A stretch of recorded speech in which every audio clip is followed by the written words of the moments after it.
Hello mga idol. Andito na naman ako ngayon sa bukid namin. Magkukupras ako. Kasi yung nakaraan, merong 3 puno na hindi ko nasama kasi alanganin na sa oras, kaya ngayon ko kukuprasin. Kalsada pala itong dinadaanan ko mga idol, pero hindi na naalagaan. Wala nang maintenance kaya puro na damo. Kalsada to. Hindi na ano ng maintenance, hindi na linisan, kaya puro na damo. Ganito yung bukid namin.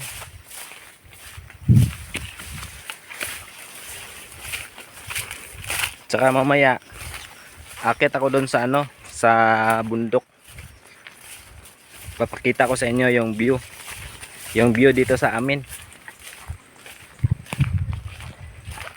Dito medyo maraming damo kasi walang maintenance. Sayang lang kalsada na to. Kunting lang to linis. Kahit grass cutter lang ang gamitin, kaya to. Malilinisan to.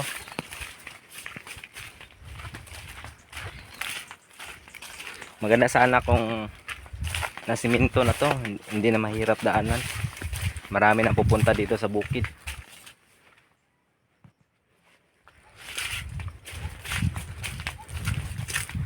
Ako lang pala mag-isa mga idol, wala akong kasama kasi yung anak ko may pasok, nasa school. Kaya ako lang mag-isa.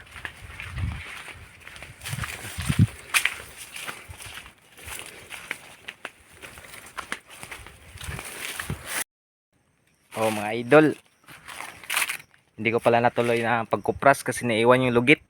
Nakalimutan ko ilagay sa bag. Kaya ang gagawin ko ngayon, akit na lang ako doon sa bundok. Ipapakita ko sa inyo yung magandang view. Saka ito pala yung service ko. Pag pumupunta ako ng bukid, ito yung service ko. Yan Rossi 125 siya ng old model, pero matibay yan, sakyatan, persado. Tara mga idol, samahan nyo ako. Akitin ko yung bundok. Papakita ko sa inyo yung magandang view. Medyo madulas pala ang daanan dito ngayon kasi umulan kahapon. Tsaka kagabi umulan din.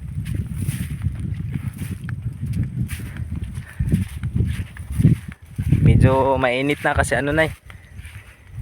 mag-aalas 10 na ng umaga.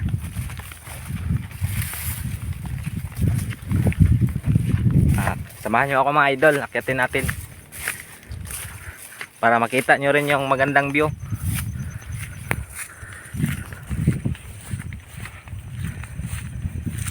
Pag pumupunta ka ng bukid mga idol, maganda rin sa katawan, sa kalusugan, kasi para ka na rin nag-exercise.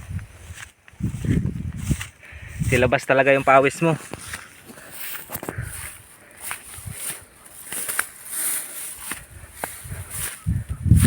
Nakakadagdag ng hangin. Medyo tataas ang hangin mo pag lagi kang umakyat ng bundok.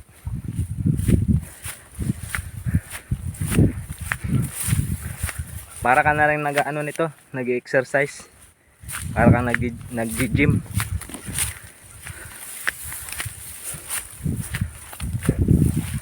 Mga idol, dagat.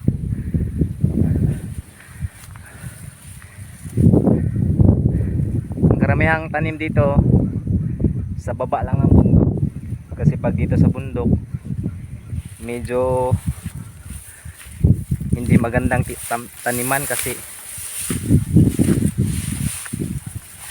parang wala masyadong tubig yung lupa.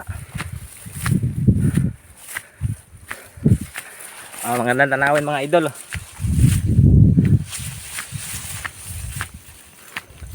Para na rin akong mountain climb.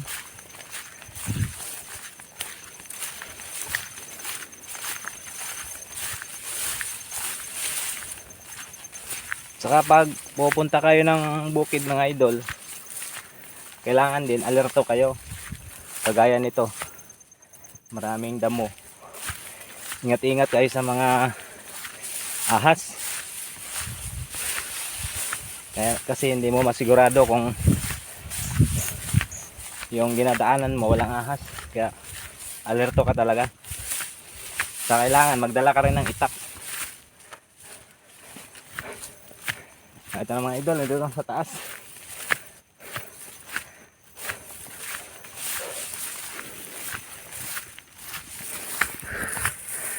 Maganda rito papawis pag umaakyat ka ng bukid na bundok.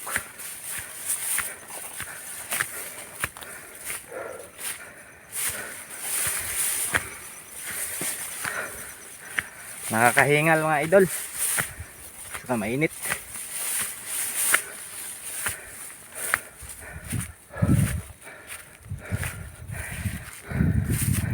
Andito na ako sa taas mga idol.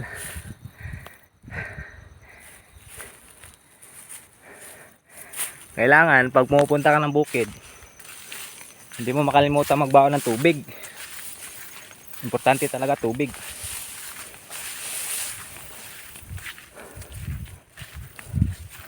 Ayan mga idol, oh, para kang nasa lugar ng ano, Switzerland.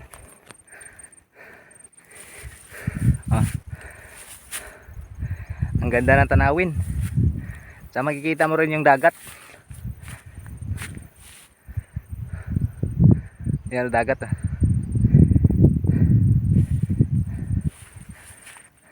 Yung malaking bundok na yon, malapit yun sa Baybay Liti, Baybay City.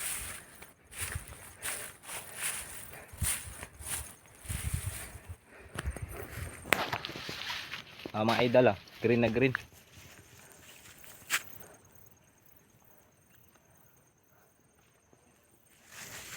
Tsaka kapag gusto mo rin ng damang, yung gagamba, marami dito, gagamba.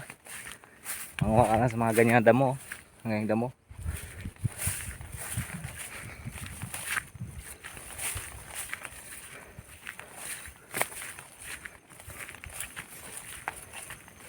Mga idol, kita yung dagat.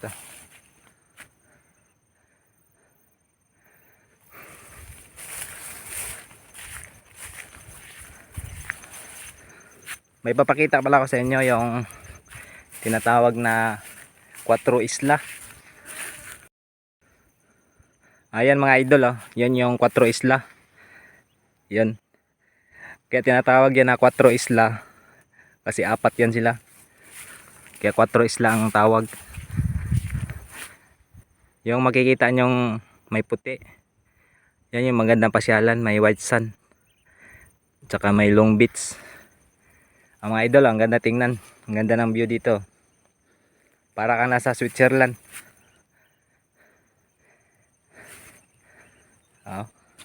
Green na green. Saka kita mo yung dagat.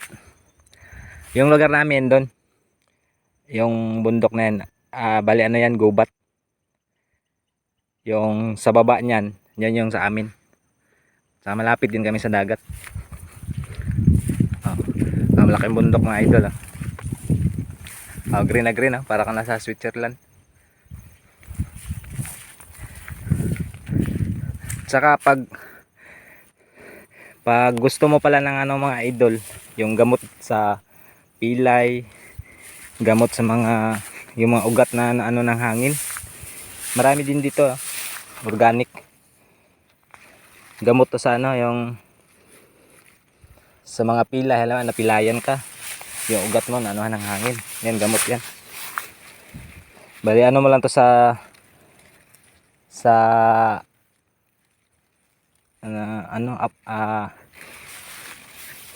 yung pinag-anuhan ng ano, kahoy, yung baga, yan mo lang sa baga, initon mo lang sa konti, tapos kung saan banda yung may pilay, ilalagay mo to, tapos talian mo, gamot to. Kung sino mo yung nakakilala nito, kadalasan ang may alam nito, taga probinsya. Sa Maynila meron din yata nito, no? Kung tawagin yan dito sa amin, gabon.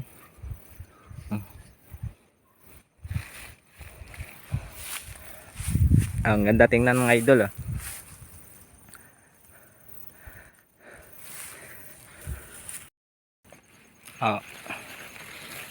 Ito yung gabon. Gamot sa pilay, sa mga kahabag. Pag amuyin mo siya, medyo siya mabango. Mabango siya konti. Ang maaamoy mo para siyang aroma. Ay, herbal talaga yung amoy. Mga idol ah. Itong area na to, pag may pupunta dito halimbawa, namamasyal dito sila. Yan ah. Dito sila nagpapahinga. Ayan mga basura nila. Mga idol, tingnan nyo, ang ganda.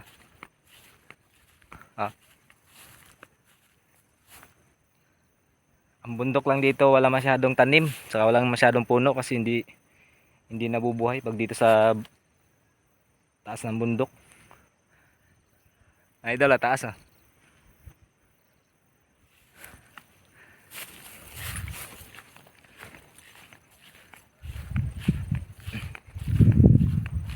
Saka yung mga mahilig sa motorcross, pwede dito. Kaya dito umakyat ng motor. Yung motor lang na pang motorcross ah. Wag lang yung mababa ang ano, yung lower di pwede. Hindi makakakyat dito. Ayan mga idol ah. Thank you mga idol. Hanggang dito na lang yung video ko kasi uuwi na ako. Wag nyo rin palang kalimutan mga idol, pag nagustuhan nyo itong video ko, paki-like na rin, saka kung pwede paki-subscribe na rin ang channel ko para mag-grow naman yung channel ko. Saka kung gusto nyo rin i-share para may makapanood na ibang viewers. Maraming salamat din mga idol, pa-support naman. Salamat.